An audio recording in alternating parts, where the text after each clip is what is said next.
Hey friends, Pastor Michael from Organic Church, here with Sydney Erickson, Don Reed, Beth Jarvis, Nick Offolter, and Pastor Roger Deerdorf.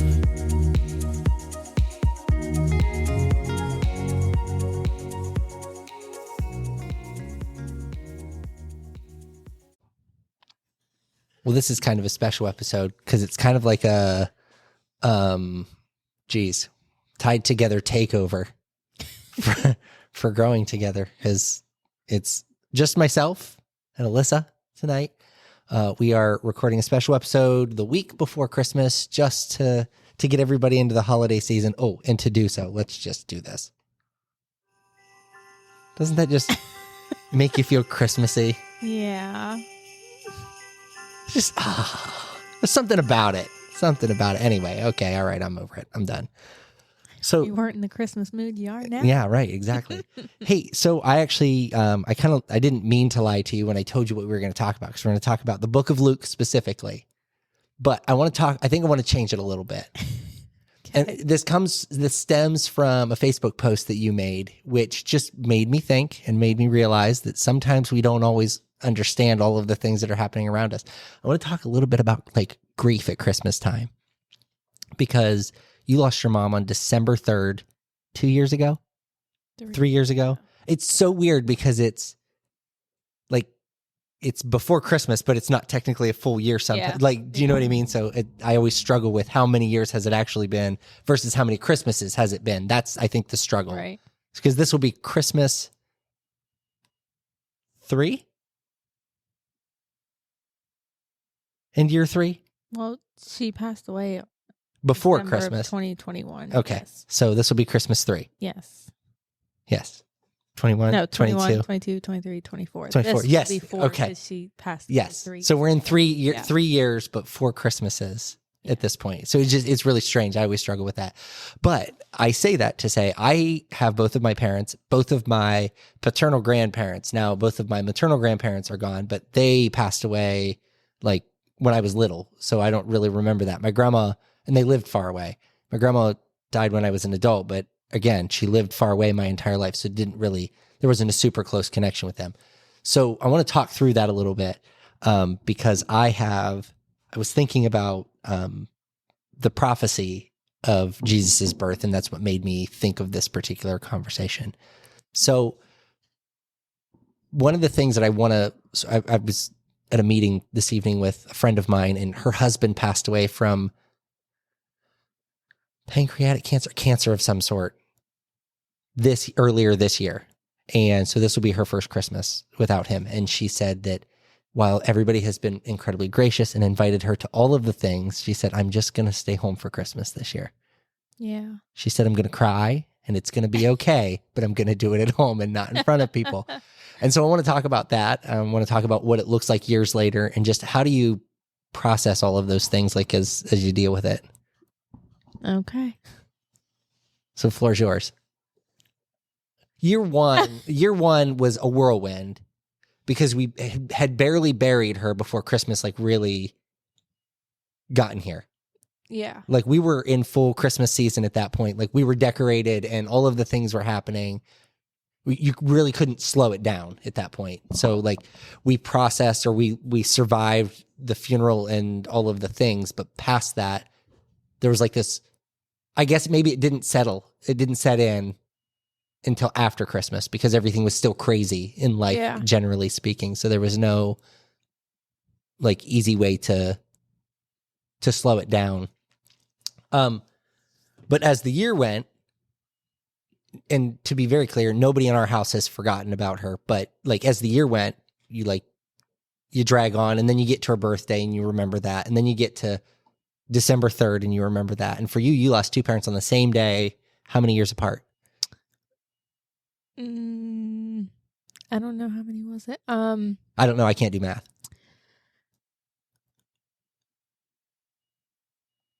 I don't know. 24 years apart. Yeah. And then Christmas comes and all of that comes back. So your dad passed away when you were little. Yeah. I was 4. So you don't really remember a whole lot of that, right? Yeah. There's I have a few actual memories, and then I have stories that people have told me. But I only have a couple actual of my memories that's not from other stories. Yeah. And then obviously a lot more of those with your mom. So after the first Christmas, you make it through the whirlwind. Year 2 is still stressful because, it's really setting in that it's the first time that you're going to knowingly or consciously celebrate Christmas without her. Yeah. And then you go to year 3 and it starts to maybe feel a little bit easier to the people around you because like December 3rd hit this year. I didn't even think about it. Like it didn't process in my brain at all, but not because I'm being insensitive, but like my emotion was a lot different than your emotion in that moment. Like for me, I was trying to keep it together for you and trying to make it all make sense and like keep everything functioning. Like I was at the funeral home and, performed that service and did all of the things. But then year 4 hits and I'm starting to realize from the outside looking in, it never really gets easier. No, I don't think so. I think you are able to deal with it differently, but I don't think it gets any easier. Yeah. It hasn't yet. What are some of the things though? Like, cause I noticed you are first and foremost, not a baker. You don't bake, but you bake with Adeline. Yeah. And so to me, and I maybe, try. You try. She probably does better than you do, but that's okay. Thinking outside of the box though, that's something that you do because it's something that your mom loved to do. And it kind of gives that little bit of something. Yeah. Is that fair? Yeah. Okay. Because I couldn't get you to make me cookies before to save my life. She always told me there was no reason I shouldn't be making cookies or whatever at Christmas. 'Cause she would make cutouts. I would decorate them with the kids, or she would just make me a bunch of cookies. And she said there was no reason I shouldn't be able to. Well, you could. You don't want to. I think that's the Yeah. difference. You can do it. You choose not to. Yeah. So there's that, and then, but there are other things that like we have. The white Christmas tree, that ceramic Christmas tree that was your... I think it was my grandma Junie's. Yes. So it was her grandma. Yeah, it was her grandma. So we ended up with that. What else? Oh, those silly little Santa Claus and Christmas tree thing that's in the garage window. I don't even know what you call that. They're like melted plastic. Yeah. They're like plastic melted together to look like a Santa Claus. But you have those. And so it's not about the physical things, though. It's more about the memories. Yeah. And I was thinking about it like long and hard was when I was deciding that I was going to change this topic on you. And I was thinking about all of the things that our kids do that still remind them of your mom, because this is not the time of year that reminds them of your mom. Like our kids aren't going, oh geez, it's Christmas and Grandma Chrissy's not around. But I think about like, go take Emmett to McDonald's right now and get him a sausage egg or a sausage McGriddle. Yeah. The first thing out of his mouth. I always used to get these with Grandma Chrissy when I would spend the night with her, because it didn't matter to her. She'd be flat broke. If he spent the night, she was going to go get him a sausage McGriddle one way or another. What was Adeline's? Adeline gave me one the other day. She has a hat and the book that she really, like, she remembers that the hat Grandma Chrissy gave her. And oh, is that the cowgirl hat? No? What is it? Pink. It's like, I don't know, like an old lady church hat is what it looks like. Oh, yeah. And it had like flowers on it. Yep, I know which one you're talking about. Yeah, she remembers that one and this book that I think it was for her first birthday, maybe. It might have even been like a baby shower gift. But it's called Grandma Wishes. And she always remembers, like, oh, this is my Grandma Chrissy book. That's what she calls it. And at the beginning, she like wrote in it. So yeah. So I guess what I was saying in that is that while the holiday season is hard for you, again, the rest of us aren't processing it the same way that you are, because we're still living life. They're upstairs playing and not even thinking about it, but they get their moments through the year. yeah. So my point is that there's no shame in being sad at Christmas time. Like, that's what my friend is going to be sad at Christmas time, and you can't change it. Nobody's going to fix it. Nobody's going to be able to adjust that sadness for you or take it away. It's just something you're going to deal with. But we can learn to help you with it by celebrating who your mom was and all of the things that that she did. And I will tell you that I was thinking of the group of people in the podcast who are normally in the podcast room with us, and every one of them have lost someone close to them where they have there is a deep mourning at Christmas time. And so I genuinely believe I'm super blessed because I haven't experienced that. But at the same time, it would be smart of me to process that now and to think about okay, this is how somebody feels, because I'm going to feel that way someday. And to be able to figure that out, maybe my parents are invincible. I don't know, but it's not likely. Yeah. And at some point there will be death. But I was thinking about, let me find my phone. I've lost my Bible, by the way. That's not good. Like my preaching Bible, my pulpit Bible, I've lost it. I think it's at the church. And I say that because my iPad is there. I can track my iPad. And it's at the church. And usually they're together. So, and this is a passage of scripture that our kids have memorized. It's Isaiah 9:6. For unto us a child is born, unto us a son is given. For the government shall rest upon his shoulders, and his name shall be called Wonderful Counselor, the Mighty God, the Everlasting Father. And the last line, the Prince of Peace. And I always, this is the time of year when we're talking about peace on earth, goodwill to men, all of those things. But really, when I think about the Prince of Peace, I think about the peace that we get every day when we're mourning a loss, when we're feeling confused or feeling broken, whatever that case may be. So, that's the prophecy of Jesus's birth. And then we get into the Gospels, we get into, Matthew, Mark, Luke, John, and we realize that Jesus was real. That prophecy wasn't just words that were spoken. It wasn't just some made up story.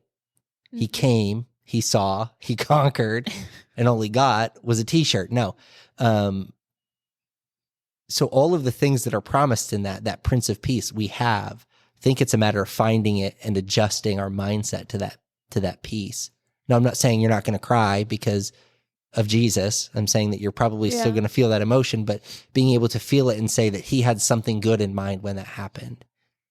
I think about back to, when your mom was sick, we watched that and it was not good. It was, what we thought was one stroke, physical therapy, rehab, get better, come to stay with us for what? How long was she with us? Couple weeks. 3 weeks? Yeah. This is my favorite part of the story about your mom being with us. Because she was never nice to me. I don't think it was that she didn't like me, but she always had something to say.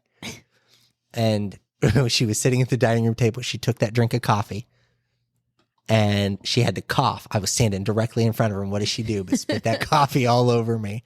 Holy smokes. But then the point of that was her and I were playing cards the night that she had what we assume was a second stroke. We finished that game of cards and she kept saying she was dizzy and thought she was going to throw up, called the ambulance. She went back to the hospital and she never came home after that. So you took care of her for 3 weeks-ish, give or take. That was something that was not sustainable for you. Right.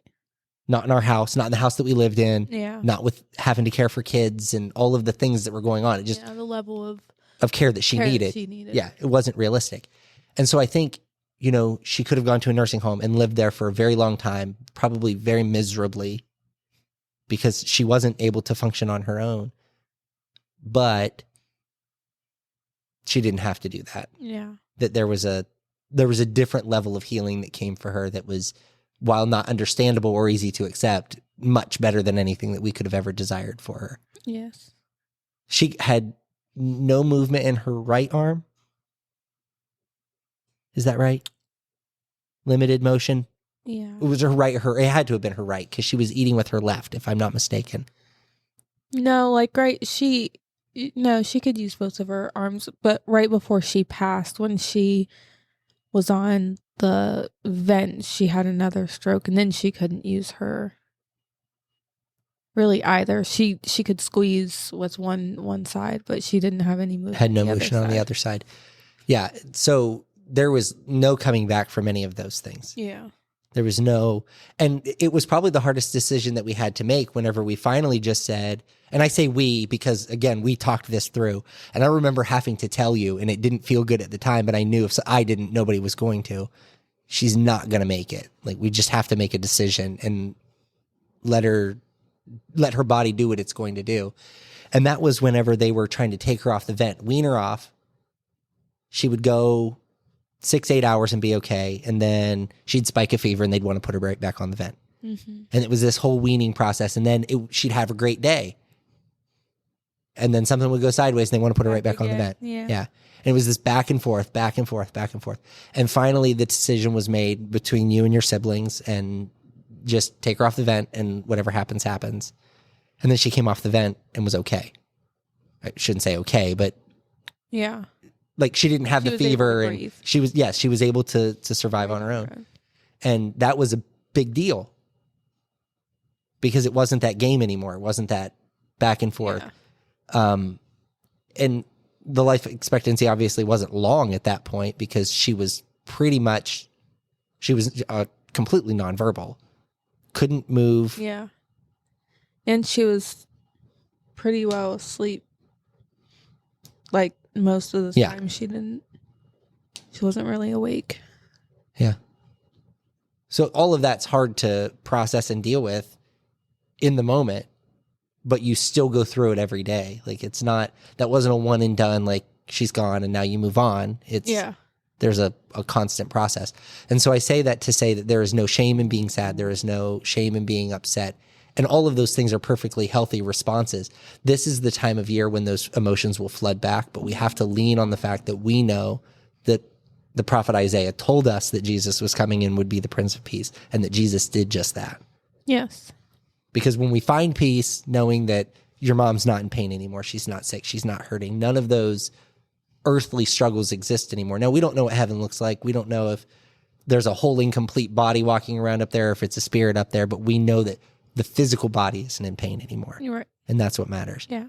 I always tell people that a lot of times in death, and I think about this with a congregant that just recently passed away, a lot of times the physical life does not afford them the things that they deserved. And what I mean is, like, your mom, although I jokingly say she did not like me, and I still think that's just because I took you away from her. Like, when we got married, we moved away. And I think she's held that against me forever. But she would have given just about anybody the shirt off of her back. She had some of the strangest people in and out of her house because she knew all of those people because not many people cared for them and she did. Yeah. So, like, she would have done any of those things. But for her to have gone through all of the things that she went through, for her to have suffered with the hardships in life that she suffered through, she didn't get what life should have given her. But I remember you telling me this. So she didn't come to church very often. On occasion, she would show up, but she always listened to the live stream when we were live streaming. Mm-hmm. And when they were asking her what her religious affiliation was or whatever, her response to them is whatever Michael Brindley is. As if they could just Google me and know that. I don't know. But, and she had given her life to the Lord during one of those live stream services. And, we know that even if we lead one person to Christ, that we have done our duty. And so she may have hated me, but hey, at least I did something right. So we don't talk about this stuff to make people feel bad or be upset. It's to find comfort in knowing you're not the only one experiencing it today. Christmas is going to come and it's going to be hard. And then New Year's is going to come and it's going to be hard. And then you're going to have a birthday and then you're going to celebrate a graduation or a whatever. Yeah. And those events are going to continue to come, and it's okay to be sad. It's okay to be emotional about it. But you have to remember that none of that matters, because at the end of the day, so long as they've accepted Christ, they're whole and complete. Yeah. I remember the first Mother's Day, I was, seeing my therapist like the week before that, and she said she asked what the plan was for Mother's Day, and I said I don't know. I said I don't really want to do anything. I don't wouldn't go anywhere. And she said, then stay at home and cry. Yeah. If that's what you want to do. Like, you need to give yourself the space to cry or go out and do something or whatever, but you deserve to do whatever you want to do. Yeah. And so I feel like that goes for, and I mean, Christmas is the same. Like your friend said, she just wants to stay home. And a lot of people might see that as like, oh, you don't need to be alone, but sometimes you do. And maybe need is a strong word. Maybe you don't need to be alone, but maybe you want to be, and that's a perfectly acceptable place to be. Yeah. Yeah. So the kids told me the other day, I don't remember how they told me the story, but that you guys had stopped at the cemetery. It must have been close to the 3rd, somewhere around that time. Yeah. I don't remember when it was, but it was, yeah. And that's not common for you because, like, to you, that's not where she's at. Like, yeah. Easton had asked to go, so. And we were on Parish Street. And so it was just really close. And I said, yeah, we can go. Yeah. And then they were really surprised when they got there and they couldn't find her quickly.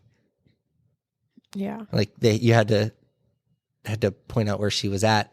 That's why I say that, we keep that memory of her alive through other things and doing even just the baking of the cookies and the, whatever, fireworks, Christmas lights, all of those things. And again, to us, they seem trivial or daunting sometimes, but those are things that she enjoyed and we try to keep that alive. Yeah.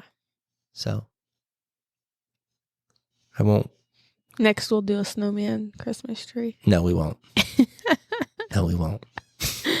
My sister and I was just talking. We don't know where her ornaments were for that. Oh, she's like, do you know where they're at? Hopefully somebody stole them because goodness gracious. What else do we have? We have that weird snowman that she painted. Did she paint that? Or did she find that at a thrift store somewhere? She painted that at the ceramic store in Denison. Yeah. It's got sand on it. I don't know why it's got sand on it. It's sand run up the one side of it, glued on. I don't know. I don't know either. What else we have? A lot of weird tchotchkes, those weird things that used to hang in her kitchen, the teapot and the flower and I so desperately want to get rid of those. You won't let me. What else?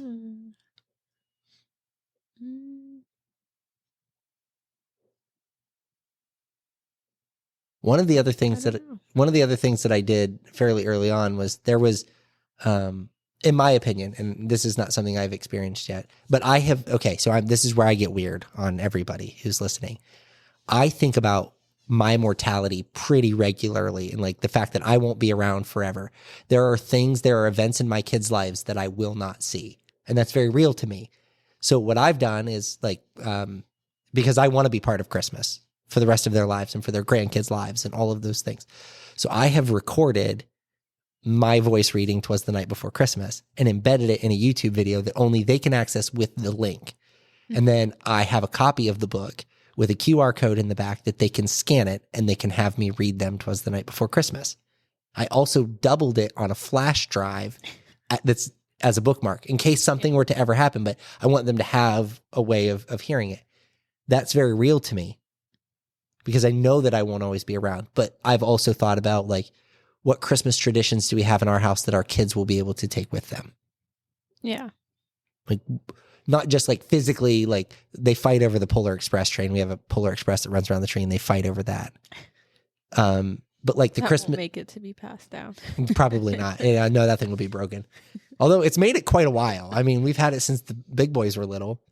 Yeah. But it only comes out for 4 weeks out of the year. So, but I think about the Christmas pickle. They may each buy their own pickle, but that's a tradition we've always done. Tradition. And I think about all of those things and how do we keep that going for our kids too? And then how do we instill, because when you are gone, are you your dad's only child? Oh no, duh. I knew that. Duh. I have a brother. Yeah, I knew that. But there's not much left past that. Our kids didn't know him. Yeah. They never met him. So I never met him, which is probably good for me because he probably would have beat me up. But at least the things that you share with them, they're able to take with them. Yeah. But with your mom, they knew her. So they're going to have those memories and those traditions or those things. With one of the the points for us just this year. We went to the Lions Club for your grandma and grandpa's anniversary.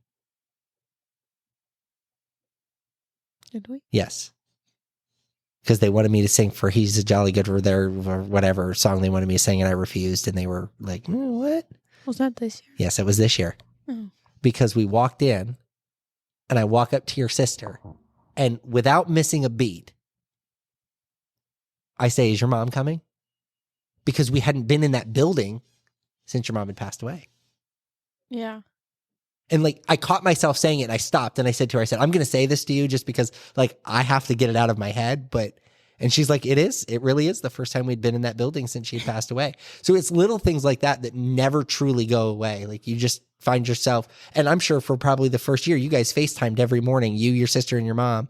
For the first year, that was probably a challenge to not want to get up and like, it's the simple stuff that you forget that how quickly it's connected to something. The habit, breaking a habit, or and it's not like you're able to slowly break it. It's cold turkey. Like you just can't do that anymore. So, but what I was saying was there is that constant desire to hear her voice or to be able to talk to her or whatever. And we found a couple of audio clips. One of her singing Happiest Girl in the Whole USA. That was post-stroke though. Yeah. So her voice wasn't as strong, but she was singing that. And then what did she say at the end? Something about I love you. I can't remember exactly, but I turned that into a QR code, and that is forever embedded on YouTube. And you guys, like your sister has a wall plaque with that QR code on it. So at any point she can scan that and hear her mom sing Happiest Girl in the Whole USA and hear her say, I love you. And those are important. Yeah. Technology has come a long way. Like, I don't know that we want to recreate your mom with AI or anything wild like that, but like being able to still hear her voice is like, there's some value in that. So any parting wisdom? Cry if you need to cry. Yep. No. Well, I'm glad you thought about it. Yeah. I'm glad you thought about it before you said no. Jeez. Okay. Well, I'll just pray us out for this evening then.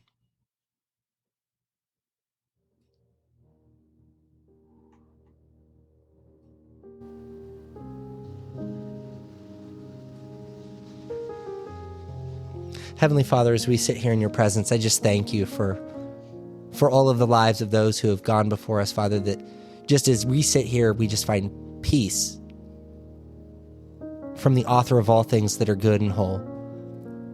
Father, I thank you for just continuing to bless us, to lead us, to guide us and direct us, Father, to just help us keep these memories alive. Father, I pray that you just continue to lift us up, that you give us strength to get through the holidays, Father, and we just thank you for all of your goodness. We know all good things come from you, and we thank you for that. We stand here believing believers, Father, that our loved ones are whole and complete in your presence. And I pray, Lord, that you just continue to just give us comfort. All of the comfort that we need, Father.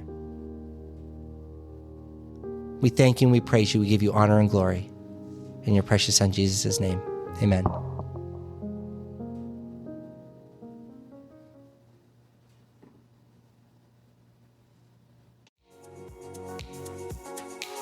Hey friends, Pastor Michael again. If you've enjoyed this podcast, you should consider joining us on Sunday mornings. Our address is 1943 North Water Street Extension in Yorksville. We'd love to have you join us for an in-person service.